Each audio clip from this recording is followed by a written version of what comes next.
C'est très rare que je fasse la grippe. T'as gagné le totem d'immunité?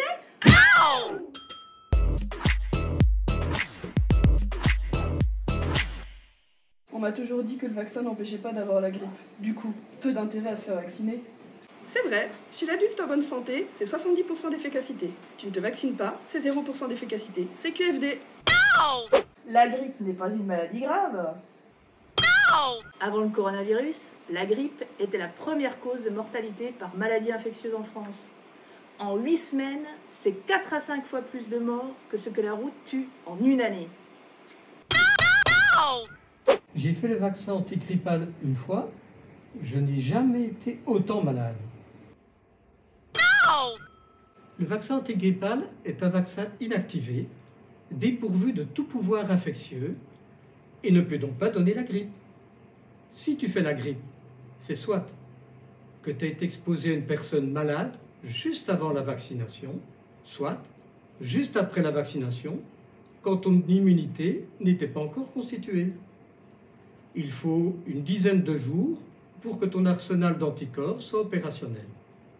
Les adjuvants sont dangereux et leurs effets sont mal connus.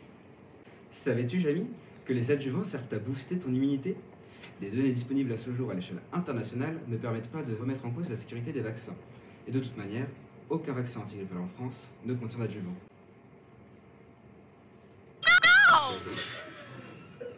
Je ne veux pas qu'on m'injecte des trucs dans le corps.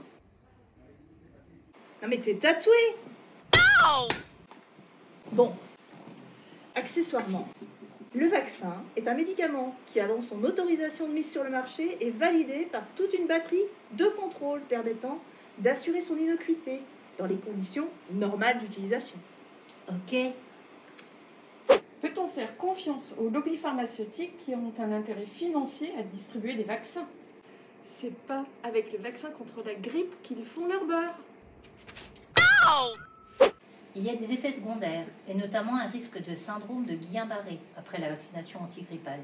Comme tous les vaccins, des effets indésirables, en général locaux, comme des rougeurs ou une légère douleur, sont possibles, transitoires et bénins. Beaucoup plus rarement, des signes généraux sont possibles à type de malaise, réaction allergique ou fièvre. Le risque de développer un Guillain-Barré est 40 à 70 fois plus important après une grippe qu'après la vaccination. Au final, la balance bénéfice liée à la protection conférée par la vaccination par rapport aux risques liés au vaccin est très en faveur de la vaccination. Vaccination à faire tous les ans, c'est pénible. 2018, 2019, 2020, 2021, 2022, 2023, 2024. Les virus de la grippe changent tous les ans. Pour être correctement protégé, la composition du vaccin doit donc être adaptée à cette évolution. La protection apportée par le vaccin ne dure que quelques mois.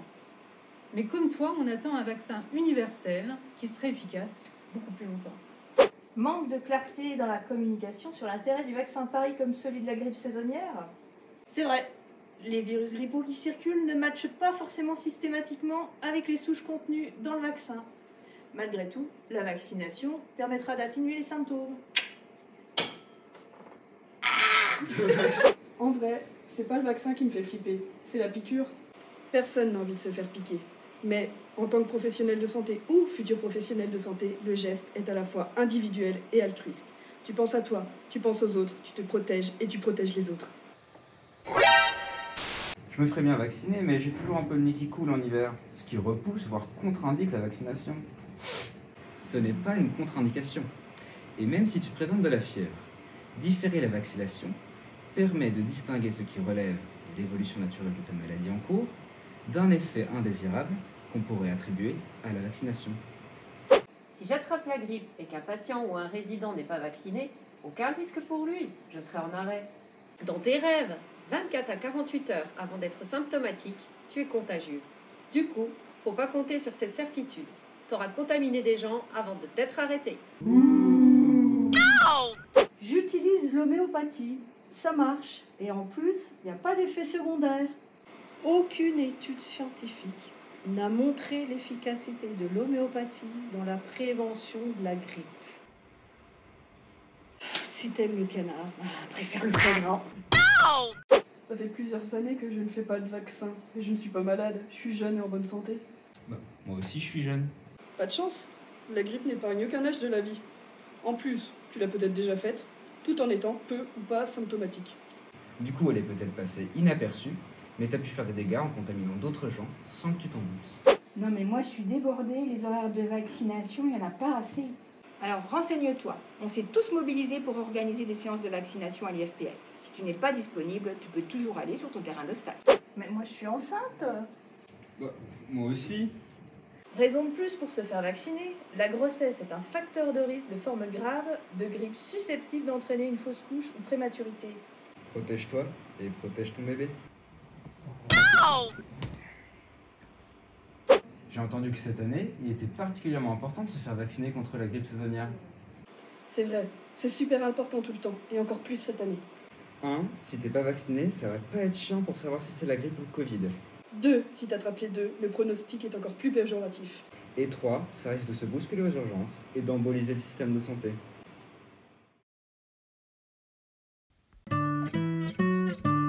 Dites-moi, monsieur, vous êtes pour ou contre la vaccination? Ah, moi je suis contre. Et pour quelle raison? Parce que si on supprime les causes de maladie, il n'y a pas de raison qu'il y ait de cause de vaccination contre une maladie. Ah, je suis tout à fait contre. Parce que je trouve que ça fatigue les enfants et on vaccine coup sur coup. Et je trouve que c'est pas bon. Eh bien, moi, je suis scandalisée de voir toutes les réclames qu'on fait à la radio pour se faire vacciner. On n'a pas besoin, quoi. De toute façon, c'est un nouveau vaccin, donc les effets secondaires, on les connaît pas. Les idées fausses et les freins à la vaccination ont de tout temps existé. La vaccination antigrippale n'y échappe pas. Pour lutter contre ces faux messages, il faut expliquer de manière simple mais non simpliste.